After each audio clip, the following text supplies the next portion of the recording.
So finally इंतजार हो चुका है खत्म एंड आ चुके हैं जुजुत्सु काइसेन चैप्टर 265 के स्पॉइलर, जिसमें हमें हमारे ये सवाल का जवाब जरूर मिल जाएगा कि क्या सुकुना मर चुका है या फिर नहीं, या फिर सुकुना एंड इतादोरी यूजी उसके डोमेन एक्सपेंशन के अंदर है। अब ये चैप्टर बहुत ज्यादा हैवी टेक्स्ट बेस्ड होने वाला है क्योंकि इस चैप्टर में कोई भी फाइट नहीं है। सो बिना किसी देरी के हम जुजुत्सु काइसेन चैप्टर 265 के स्पॉइलर की ओर बढ़ते हैं। इस चैप्टर की शुरुआत होती है जहाँ पे इतादोरी यूजी एंड सुकुना एक सिटी में पाए जाते हैं, जहाँ पे सुकुना अपने आप से ये पूछता है कि ये सब क्या हो रहा है। वो ये कहता है कि एक बहुत ही रेयर फिनोमेना है जब एक सॉर्सरर किसी दूसरे सॉर्सरर से जुड़ जाता है। सुकुना ये पूछता है इतादोरी यूजी से क्या ये तुम्हारा डोमेन एक्सपेंशन ही चल रहा है। यूजी ये कहता है कि मुझे सिर्फ तुमसे थोड़ी सी बात करनी है सुकुना। जहाँ पे यूजी उस सिटी को घूमते घूमते यूजी अपने बचपन के बारे में बताते हैं सुकुना को। यूजी ये बताता है कि मैं सेंडाई में पैदा हुआ था बट मैं अपने ग्रैंडपा के वर्क के चक्कर में वहां से शिफ्ट हो गया था एंड मैं यहीं रहा करता था। बट जब मैं 6 या 7 साल का था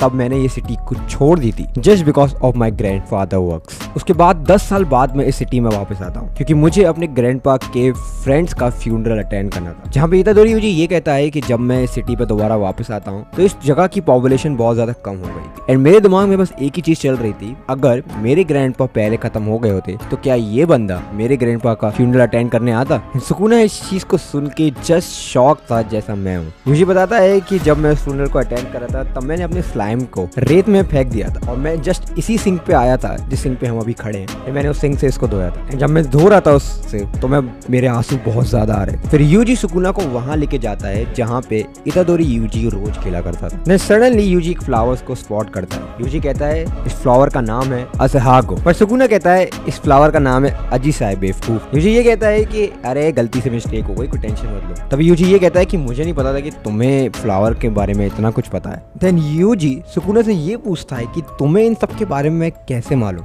सुकुना ये कहता है कि मुझे इन सब के बारे में इसलिए मालूम है क्योंकि मैंने मेगुमी की मेमोरी को रीड किया है। देन यूजी ये कहता है कि ओ तो इसका मतलब ये हुआ कि तुम इन सब के बारे में भी जानते होगे क्योंकि आफ्टर ऑल तुम मेरी बॉडी में ही तो थे सबसे पहले। बट सुकुना हंसता है ये कहता है कि मेरे पे इतना फालतू टाइम नहीं है कि मैं इन भाइयात मेमोरी को पढूं। देन यूजी सुकुना को ये कहता है कि एक काम करते हैं, हम एक कंपटीशन रखते हैं कि हम में से ज्यादा अच्छी क्रो फिश कौन पकड़ेगा। यूजी कहता है कि पहले तुम ट्राई करो। जब सुकुना नहीं पकड़ पाता है तो यूजी उसको कहता है कि तुम इस समय के सबसे ताकतवर सॉर्सरर हो एंड तुम एक कैट फिश को भी नहीं पकड़ सकते। सुकुना कहता है अपना मुंह बंद रख। अब यहाँ पे सुकुना एंड यूजी ने दोनों ने क्रो फिश को पकड़ लिया है बट अब ये दोनों इस चीज पे लड़ रहे हैं कि इन दोनों में से क्रो फिश किसकी ज्यादा बेटर है। देन यूजी सुकुना को एक फील्ड में लेके जाता है जहाँ पे घोड़े होते हैं बहुत सारे। यूजी ये कहता है कि देखो हर जगह हम जहाँ तक देख पा रहे हैं वहां तक घास ही घास है। देन वो एकदम से अपना प्लान को चेंज करते हैं एंड वो ये कहते हैं कि चलो एक हम काम करते हैं,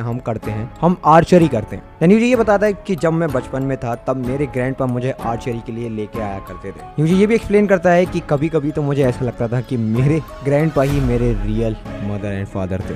then Yuji and Sukuna archery play करते हैं जहाँ पे सुकुना यूजी से बेटर होता है। यूजी ये कहता है कि ऑफ कोर्स तुम इन सबसे ज्यादा बेटर इसलिए होगे क्योंकि तुम मुझसे ज्यादा एक्सपीरियंस हो एंड तुम हेयान एरा से आते हो जहाँ पे उस टाइम पे आर्चरी बहुत ज्यादा कॉमन हुआ करती थी एंड एकदम से चलते चलते स्नो पड़ने लग जाती है। वो ये बताता है कि वो कैसे जब स्नो हुआ करती थी तब वो सुबह उठ के सबसे पहले हॉट मिल्क टी पिया करता है। ना सुकुना का दिमाग खराब हो जाता है। सुकुना यूजी से ये कहता है कि इस सब बकवास को हटा एंड डायरेक्ट पॉइंट पे आ। यूजी ये कहता है कि शायद मैंने तुम्हें वो सब दिखा दिया है जो मैं तुम्हें दिखाना चाहता था। सुकुना कहता है कि जो भी तुमने दिखाया वो इतना वाहियात एंड बेकार था, तो मुझे सही में क्या दिखाना चाहता था। यूजी ये बताता है कि पहले मैं ये सोचता था कि अपनी लाइफ को समझना एंड अपने रोल को फुलफिल करना इसी का मतलब है जीना एंड जब मैं अपने इस रोल को पूरी तरीके से अदा कर लूंगा तो उसके बाद अगर मैं मर भी गया तो मैं ये कह पाऊंगा कि मैं बिल्कुल सही तरीके से अपनी लाइफ को फुलफिल करके मरा हूं। बट अभी रिसेंटली मैं लाइफ के बारे में बहुत ज्यादा डिफरेंट सोचने लगा हूँ। अब मैं ये सोचता हूँ कि तुम्हारी लाइफ का रोल कुछ भी हो सकता है, या फिर तुम किसी फार्म में काम कर रहे हो, या फिर तुम अपने नेचर को हील कर रहे हो, या फिर तुम सिर्फ घर में बैठ के खा रहे हो, सो रहे हो एंड कुछ भी नहीं कर रहे हो, या फिर तुम अपनी लाइफ में किसी बीमारी से जकड़े हुए हो एंड तुम उस इलनेस के चक्कर में मर जाते हो एंड तुम्हारे आगे पीछे कोई नहीं होता। कि जो वैल्यू होती है लाइफ की एक पर्सन के लिए वो उसकी मेमोरी के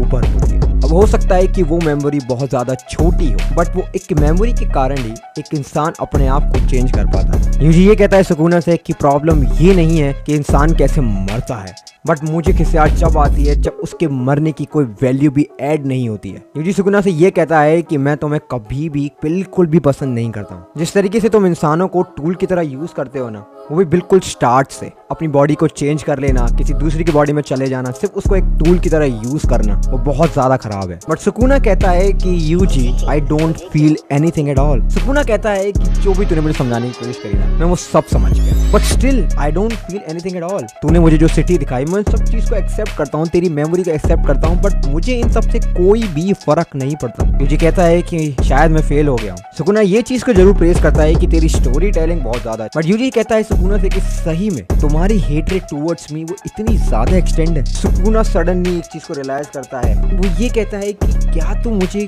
सिंपैथाइज की कोशिश कर रहा है। एंड सुकूना हंसने लगा एंड सडनली इतादोरी यूजी का complete form and aura change हो जाता है। एंड वो सुकूना से ये बोलता है कि दैट्स राइट सुकूना, मेरे पे पावर है तुझे खत्म करने की। वो ये कहता है कि फुशीगारा को छोड़ दे, अगर ये चीज तो ये कर देता है तो शायद मैं तेरी जिंदगी को बख्श दूंगा। सुकूना फुल्ली एंगेज हो जाता है एंड जब वो यूजी उसको थ्रेटन करता है तो वो ये कहता है कि शायद तुझे एक बहुत बड़ी मिसअंडरस्टैंडिंग हो गई है यूजी, मैं जस्ट वहीं पे खत्म नहीं हो जाऊंगा जब मैं तेरे शरीर के टुकड़े टुकड़े कर दूंगा, बल्कि मैं हर उस एक इंसान को मार दूंगा जिसकी तू परवाह करता है। एंड फिर हम देखेंगे कि उस इंसान की कितनी वैल्यू ऐड हुई है तेरे लाइफ। एंड इसी के साथ जुजुत्सु काइसेन चैप्टर 265 यहीं पे खत्म हो जाता है। अब इस जगह पे हमें दो चीज की कंफर्मेशन मिल चुकी है कि जब यूजी ये बात कर रहा था लाइफ एंड वैल्यू की, तब हमें एक पैनल दिखाया जाता है जहाँ पे वो कैरेक्टर थे जो मर चुके हैं, जहाँ पे दो मेंशन ऐसे थे जो कि बहुत ज्यादा अनएक्सपेक्टेड तो नहीं थे। पहला था गोजो सातोरू एंड कंफर्मली वो डेड हो चुका है, एंड दूसरा था नोबारा। दैट मीन्स कि अब नोबारा भी रिटर्न नहीं करने वाली। अब देखते हैं अगले चैप्टर में क्या जुजुत्सु काइसेन क्या देता है, क्योंकि ये चैप्टर तो बहुत ज्यादा heavy text based. But Yuji का ट्राई ये था कि वो सुकूना को कैसे ना कैसे करके मना ले एंड अच्छाई की राह पे उसको ले आए, बट सुकूना नहीं आने वाला। आई होप आपको ये वीडियो पसंद आई हो, so make sure to like and subscribe. मैं मिलता हूँ जुजुत्सु काइसेन की एक और ऐसी वीडियो के ऊपर। Until sayonara.